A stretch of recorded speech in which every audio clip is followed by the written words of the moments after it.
how has the fan response been since the show launched? A lot of early 2000s kids are very happy to see you. They're very confused and they're very happy. Yeah, the response has been so incredible because obviously stepping back out, I was very nervous about what that would look like.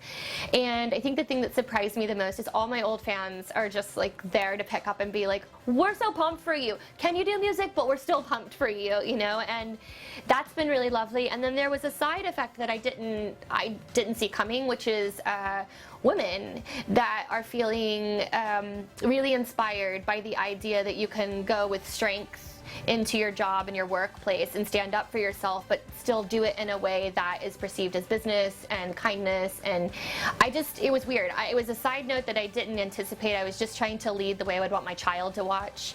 And women have been really, really kind and saying, you know what, I'm not doing what I love. And the fact that you pivoted from a pop star to this tells me that I also could do that. So I think we're in a place where they needed to hear, you know, you don't have to stay in a box. It's never too late. No, it's never too late. You can do anything you want. You just have to work for it.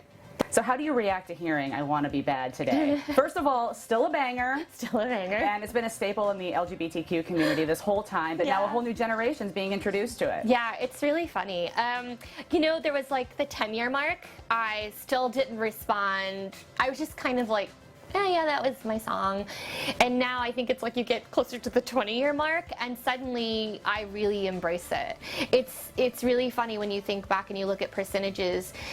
First you can think, oh, well, that was one hit, right? Okay, but do you know how hard it is to get that one and how hit? many people try to? And I wrote it. Like it's the impossible technically if you look at it. I mean, you're more likely to be in the NFL. My husband and I did these numbers. You are more likely to be drafted in the NFL than you are to have a hit single. So I have now been able to reflect on that and go, wow, like I'm so grateful that I was even, you know, thought like anybody saw my music video or heard my song. So yeah, the transition for me when I hear it now, it's just it's total pride, and I hope one day that like my son can see you don't have to play football. No, I'm kidding.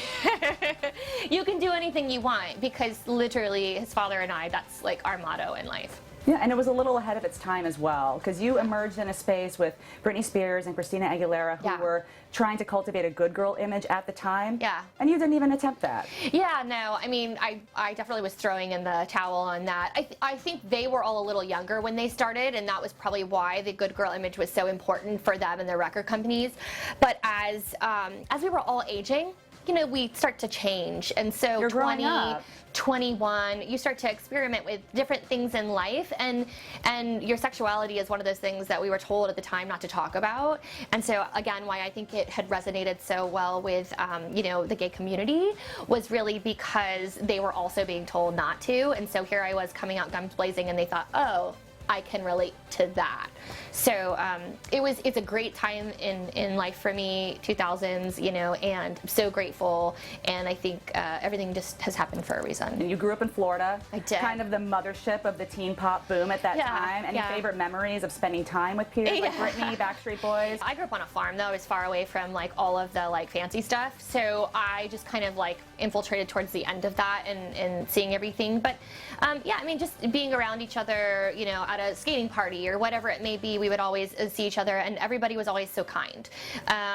You know, NSYNC or goofballs, they were always so lovely to me.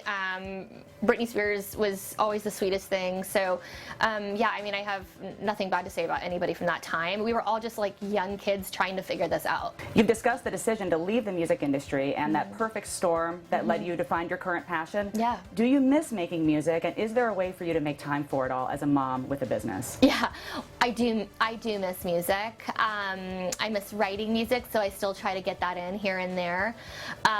But my time is very precious these days, and I'm sure every mom can relate, whether you're at stay-at-home or you're a working mom. It's just there's not enough time in the day. So currently, I would be doing a disservice to my design firm, my employees, and my clients if I was trying to put energy into anything else. So my full focus currently is my design firm, and will be my design firm moving forward at this point. But again, we talk about never say never. I mean, 20 years ago, I didn't think I'd be talking to you about design. So we, you know, who knows, I might make that, 80-year-old record one day.